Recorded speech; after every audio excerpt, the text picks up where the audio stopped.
Welcome to station WDWL-TV, located on Grumpy Vulture Boulevard. And Grumpy Studio is on Grumpy Old Man Road. Okay. A division of Grumpy Vulture Productions. There, we got that shit out of the way. Now, as it says in the title, let me turn a little light on here. There we go, 3 lights. That's a little bright.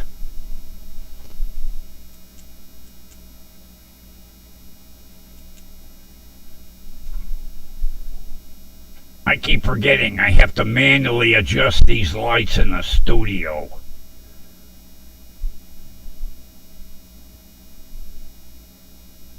There. Not that bright.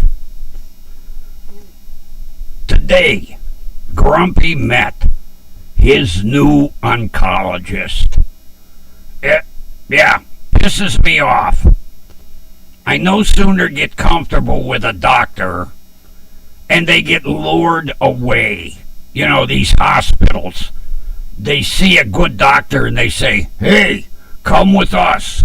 We'll give you more money. We'll give you more staff. We'll give you a bigger office. Fancy labs. And they jump ship. So I got this new doctor. Yeah. Little Chinese guy, maybe 5 foot tall. It was an interesting meeting, to say the least. You know how a doctor will walk in, especially if it's the first time meeting a patient? They'll come in and say, hi, Mr. Grumpy Old Man, I'm Dr. So-and-so. Not this one.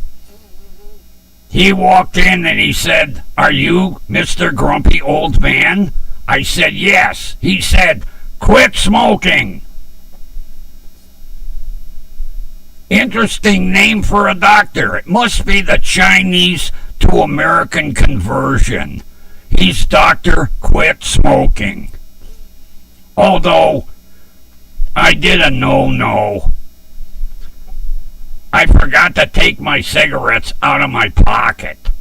So as soon as he walked in, he could see him. It wasn't like I could say, who, me? Oh, nope, I quit. Although they always have a backup plan. Yeah. They send you for a blood test. Uh-oh. Grumpy's screwed. Although I couldn't deny it, I had the cigarettes in my pocket. So then I get the old doctor's ultimatum. I'm scheduling you for a visit in 6 months. Oh, wonderful. January, in the middle of the snow. I just love driving out to doctor's appointments in the snow. So he said, I'm giving you 6 months. I says, okay. Is that to live? He said, no. To quit smoking. Holy fuck. I've been smoking probably longer than this doctor is old. I said, it ain't going to be easy, Doc. Excuses. I says, I tried once before. Excuses.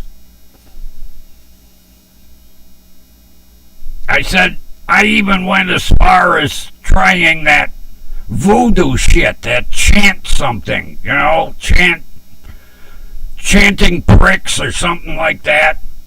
Oh, talk about weird-ass drugs. Holy shit. I didn't need no psychedelic mushrooms with this shit. Oh, talk about weird-ass dreams. I've never had such goofy-ass dreams in my life. I got off that shit in a hurry. One reoccurring dream I had that really was bothering the piss out of me. I would no sooner get into a nice deep sleep. Hey Doc, if you're watching the video, I'll quit as soon as I'm done with this cigarette.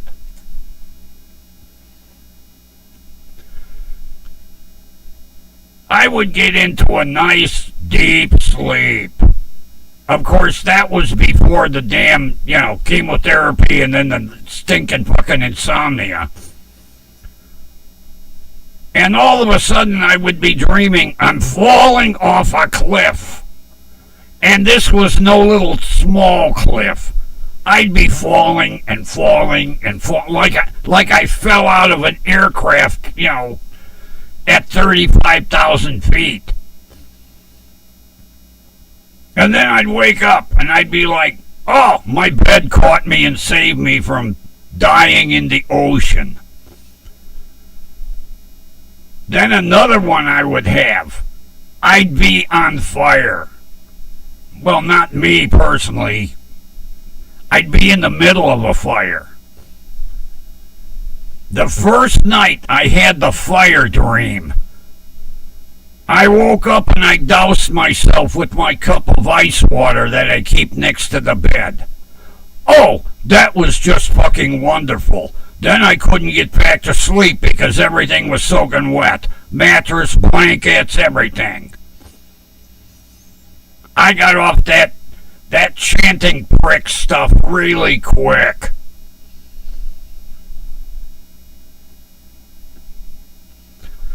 I had multiple goopy dreams, but some of them were like reoccurring. I had one that I was being chased. I don't know what was chasing me. Something. I could never see it. Chased me down the road, chased me through the woods, chased me across water. Yeah. Anybody that wants to quit smoking, don't take that shit. And then I read a website that said, this is one of the biggest effects that this drug has on people. Some drugs have little side effects like, oh, it'll make you burp all the time. Or this one will make you fart all the time. No, this one, you'll have weird dreams. It works. You want to have weird dreams? Take that chant pricks.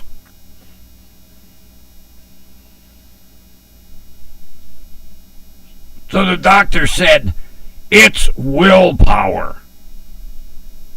Okay, who's Will? Who's this guy Willpower? You have to switch your brain into stop smoking mode. Well, first of all, Doc, there ain't nothing sticking out of my skull that I can switch. Second of all, I don't have that kind of willpower. I'm 72, Doc. I've been smoking since I was 14. My system runs on nicotine. Yeah, it runs on the INEs. Caffeine and nicotine.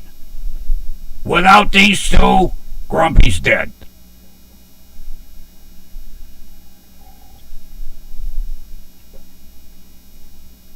As a matter of fact, I told him, because he told me to cut back on the coffee too. I said, Doc, without this, my rectum don't kickstart. I know for you people out there that might be a little gross. But yeah, this kickstarts my rectum. Coffee. Cup of coffee, 15 minutes later, okay, we're good. No coffee? Oh. Grumpy's in miserably. And then when he's in misery, he gets really miserable and takes it out on everybody around him.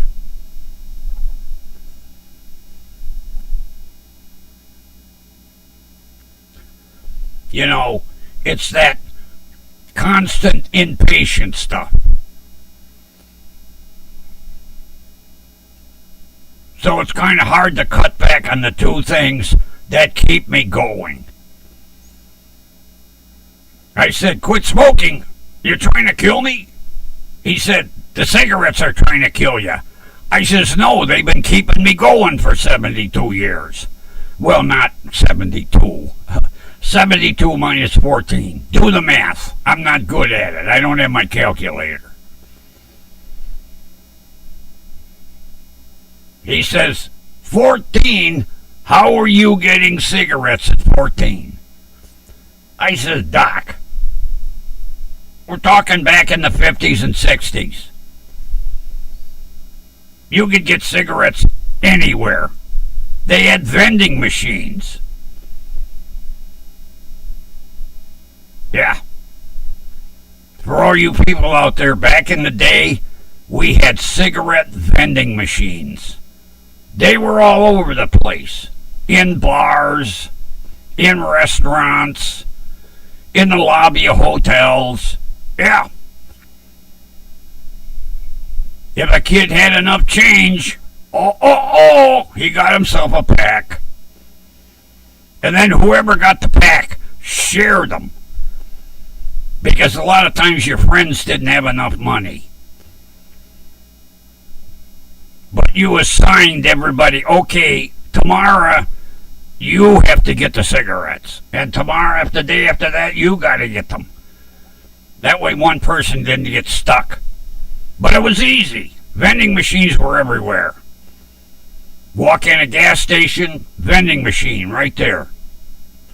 Didn't have a lot of choices of cigarettes, but hey, when you're 14, it's a cigarette, no matter what. Although I told them, lay off the menthols. Those were a little too strong for young kids. I used to refer to them as lung bleeders. Oh, some of that menthol, holy shit. Take one drag, you could feel your lungs collapsing. Although the menthol in today's cigarettes isn't like what it was back in the day. And I found out there's some states like California, although they do all the weird shit out there, it's illegal to sell a menthol cigarette. People smuggle them across the border. Yeah, who'd have thought? Instead of drugs, they're smuggling menthol cigarettes. I wonder what happens if you get caught with them. Do you go to prison? I could see standing in a prison chow line. What are you in for? Well, murder. What are you in for? I had menthol cigarettes. They'd probably give you life. Yeah. People are smuggling menthol cigarettes across the border into California. Because California said, can't sell them no more.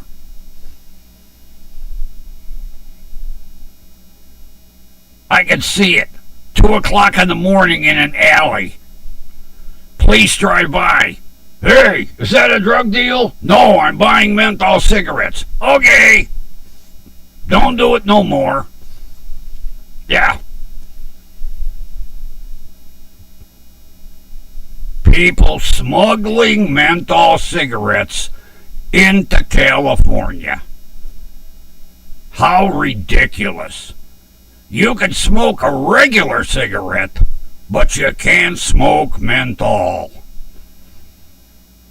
I could see just before that law went into existence, people probably had like 10 by 12 rooms stacked to the ceiling with cartons of menthol cigarettes. Because if you're not close to a border state, you're screwed. Yep. Can't sell menthol cigarettes in California. But the problem is, any weird shit that starts in California Within 5 years, it works itself across the United States. Yeah, from the Pacific Ocean right to the Atlantic.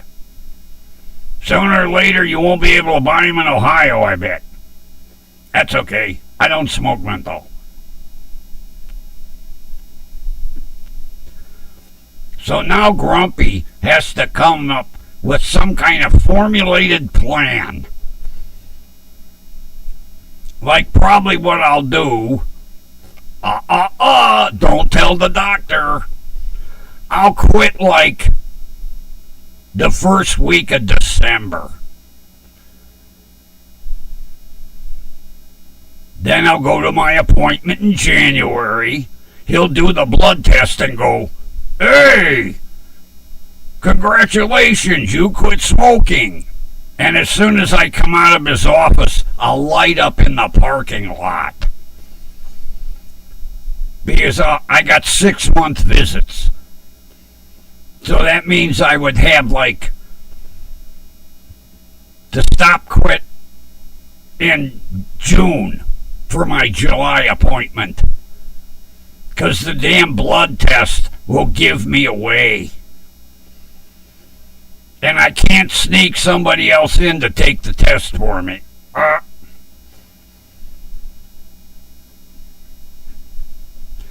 It's not like these urine tests where you buy fake urine. Can't buy fake blood. They take it right there in front of you. I'm screwed.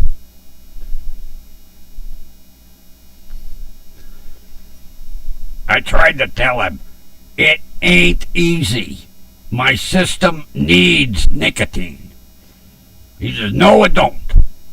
I said, yes, it does. No, it don't. Yes, it does. We were like two kids arguing on the playground. No, it don't. Yes, it does. No, it don't. Yes, it does. Then he said, here's how you can work it. Okay, tell me, Pro. He said, start your day with 10. I'm doing that already. He says, well, then cut back to 9. Then, a couple days later, 8. Then 7. Then 6. Then 5. Then 4. Then 3. Then 2. 1. 0. You're good. Ain't gonna work. I can't shut that switch off. I've tried.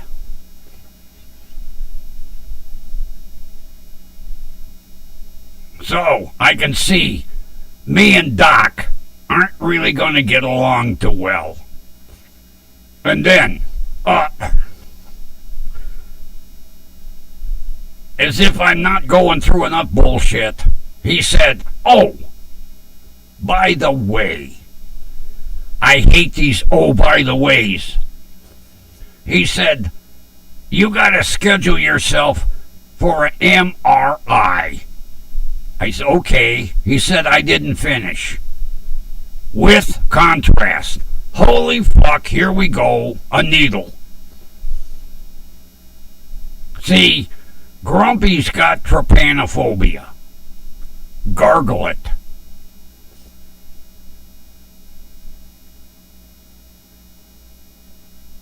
I'm waiting.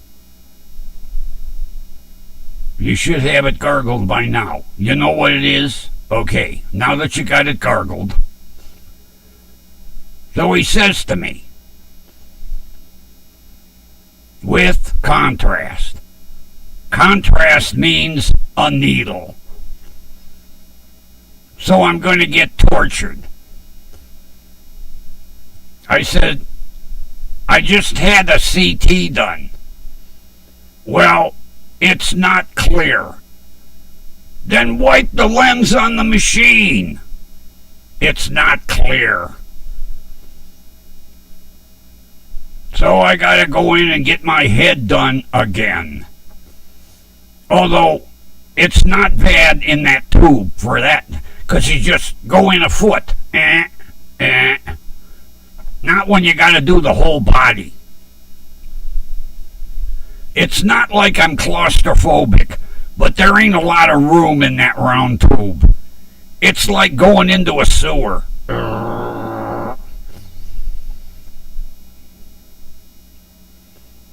So I have to schedule an MRI with contrast.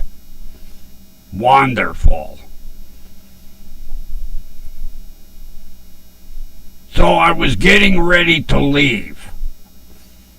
And he said, "Oh, by the way, stop at the front counter and see my nurse."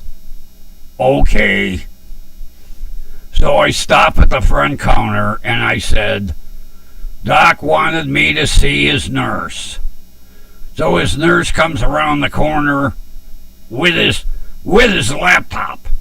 Everybody's carrying a laptop nowadays, a laptop or a tablet. And he says, "Hold on a minute, I need to print something." And he hits print, and I hear the printer. He hands me this paperwork. He says, "Go back down to registration check-in." Why? Because we gotta do a blood test. Oh shit, a needle. What a way to meet my doctor. Bad enough he walks in and tells me to quit smoking, then he sends me to get stabbed. So I went down, I checked in, I sat down, and you know they put that tourniquet on your arm. It cuts the circulation off. And he's trying to find a vein. He's poking and poking and poking. I said, "Use the top of my hand. I got veins sticking out all over." "Is that where they usually take blood?" I said, "That's where they stab me all the time." So he puts the tourniquet on my wrist. And then he goes, "Wow, you ain't kidding. Your veins like jump right out of your hand." I said, "Yeah, we'll be gentle. Because just remember, if you stick me with a needle, I'm going to stick you back." Well, luckily, he was pretty good. I hardly felt it. I think he used one of them little itty-bitty needles. I don't look. I want to see blood going in, not coming out. So tomorrow I'll get the results. I don't know what. It's going to show I'm smoking. We already know that. Maybe they're going to use it for a baseline. So that in January they'll say, "Uh-oh, Grumpy's still smoking." Like I say, I'm going to quit in December. And then I'll light up in the parking lot after the doctor appointment.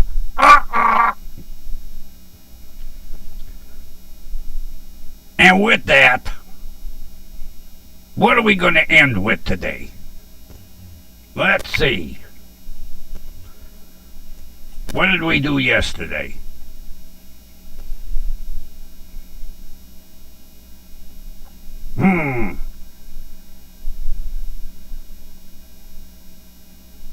Oh, we'll do this for an ending.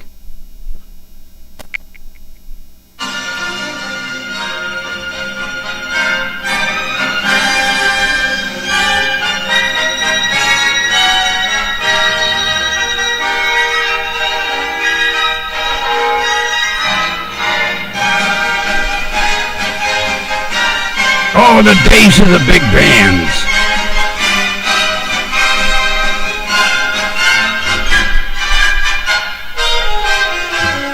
All right, friends, Grumpy will chat with you